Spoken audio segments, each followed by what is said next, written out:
Sejam todos bem-vindos ao Plano Anual de Leitura Bíblica. Aqui, Pastor Everton Ferreira, e nós vamos te ajudar a ler a Bíblia inteira através de um plano, através de um método. A Bíblia 365 de noite da SBB, ela já tem um plano todo organizado. Estamos disponibilizando as páginas da nossa Bíblia aí para vocês. É só você vir com a gente. Se você não é inscrito no canal, nos ajude. A gente precisa chegar a 1000 inscritos.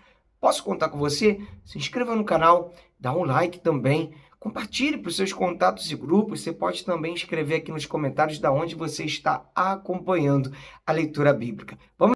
Dia 263, nós vamos ler 2 Crônicas 33, Cântico, capítulo 5, a partir do verso 2, Efésios, capítulo 5, a partir do verso 21, 2 Crônicas 33. O reinado de Manassés de Judá. Manassés tinha 12 anos de idade quando começou a reinar, e reinou 55 anos em Jerusalém. Fez o que era mal aos olhos do Senhor, segundo as coisas abomináveis das nações que o Senhor havia expulsado de diante dos filhos de Israel, pois reconstruiu os lugares altos que Ezequias seu pai havia derrubado, levantou altares aos Baalins, fez postes da deusa Azerá, prostrou-se diante de todo o exército dos céus e o serviu. Edificou altares na casa do Senhor, a respeito da qual o Senhor tinha dito: em Jerusalém porém o meu nome para sempre. Também edificou altares a todo o exército dos céus nos 2 átrios da casa do Senhor. Ele queimou os seus filhos em sacrifício no vale de Ben-Hinom, adivinhava pelas nuvens, era agoureiro, praticava feitiçarias e tratava com médiuns e feiticeiros. Fazia continuamente o que era mal aos olhos do Senhor, para o provocar a ira. Também pôs a imagem de escultura do ídolo que tinha feito na casa de Deus, a respeito da qual Deus tinha dito a Davi e a seu filho Salomão: neste templo e em Jerusalém, que escolhi de todas as tribos de Israel, porei o meu nome para sempre.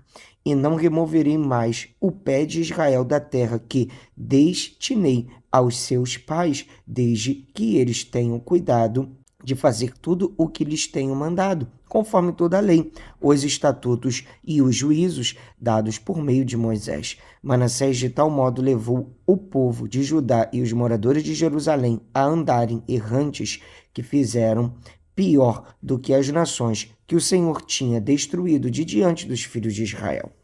O cativeiro de Manassés e a sua oração. O Senhor falou a Manassés e ao seu povo, porém não lhe deram ouvidos. Por isso o Senhor trouxe sobre eles os comandantes do exército do rei da Assíria, que prenderam Manassés com ganchos, amarraram-no com correntes e o levaram para a Babilônia.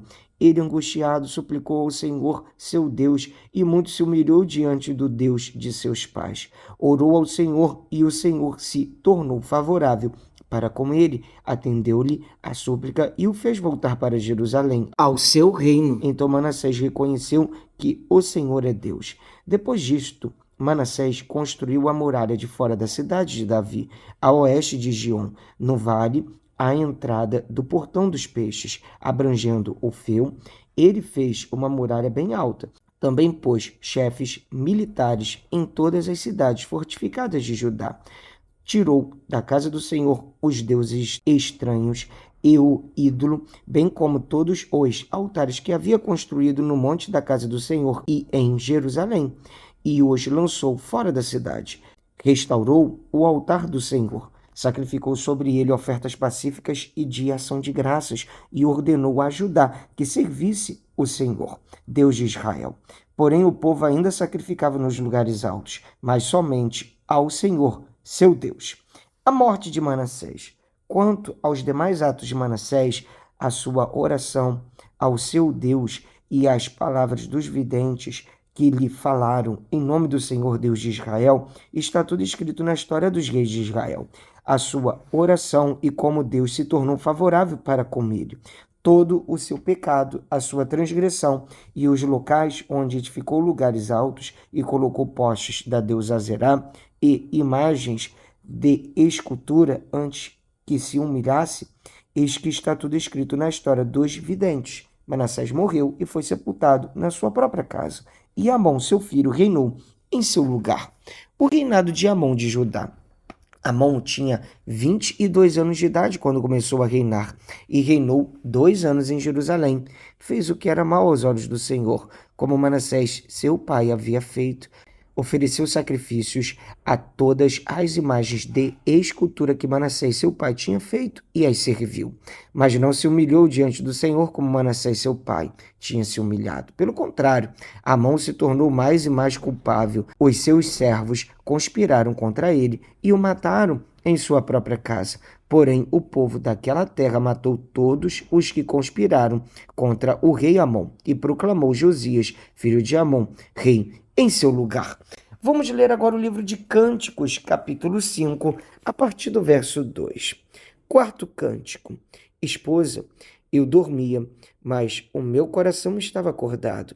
Eis a voz do meu amado que está batendo. Esposo, deixe-me entrar, meu amor, minha querida, minha pombinha sem defeito, porque a minha cabeça está cheia de orvalho e os meus cabelos das gotas da noite. Esposa, já tirei a minha túnica, como posso vesti-la outra vez? Já lavei os pés, como voltar a sujá-los?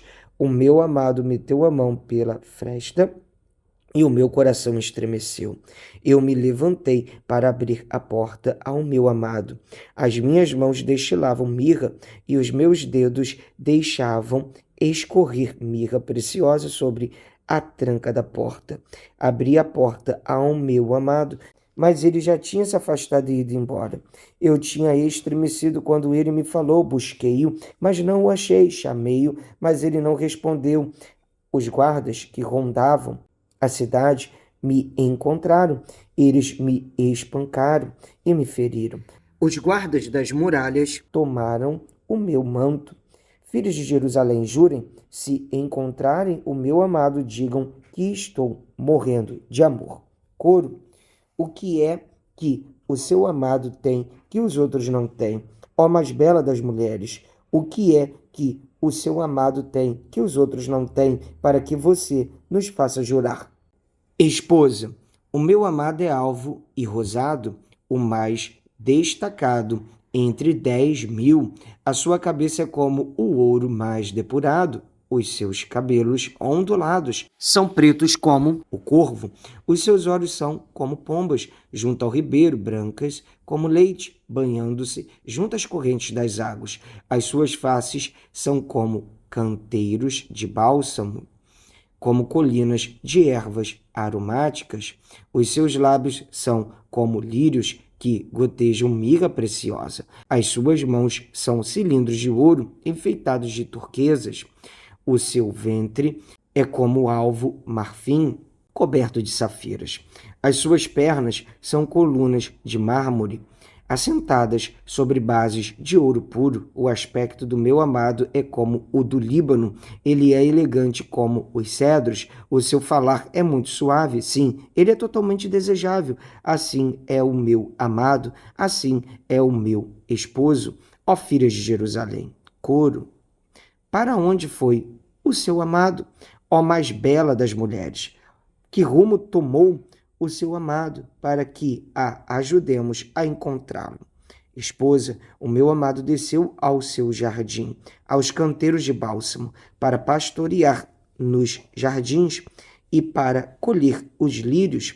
Eu sou do meu amado e o meu amado é meu. Ele apacenta o seu rebanho entre os lírios. Vamos ler agora o livro de Efésios, capítulo 5, a partir do verso 21. O lar cristão, marido e mulher. Sujeitem-se uns aos outros no temor de Cristo. Esposas, que cada uma de vocês se sujeite a seu próprio marido, como ao Senhor, porque o marido é o cabeça da esposa, como também Cristo é o cabeça da igreja, sendo ele próprio o Salvador do corpo. Como, porém, a igreja está sujeita a Cristo, assim também a esposa se sujeite em tudo ao seu próprio marido. Maridos, que cada um de vocês ame a sua esposa como também Cristo amou a igreja e se entregou por ela, para que a santificasse, tendo-a purificado por meio da lavagem de água pela palavra, para a apresentar a si mesmo como igreja gloriosa, sem mancha, nem ruga, nem coisa semelhante, porém santa e sem defeito. Assim também o marido deve amar a sua esposa como ama o próprio corpo. Quem ama a esposa ama a si mesmo, porque ninguém jamais odiou o seu próprio corpo. Ao contrário, o alimenta e cuida dele. Como também Cristo faz com a igreja, porque somos membros do seu corpo. Eis porque o homem deixará o seu pai e a sua mãe e se unirá à sua mulher, tornando-se os dois uma só carne. Grande é este mistério, mas eu me refiro a Cristo e à igreja. No entanto, também, quanto a vocês, que cada um ame a sua própria esposa como a si mesmo, e que a esposa respeite o seu marido. Graças a Deus, mais um dia de leitura bíblica concluída. Até aqui nos ajudou o Senhor. Vamos avançando, de passo em passo, de fé em fé. Espero aqui amanhã. Um abraço. Pra cima!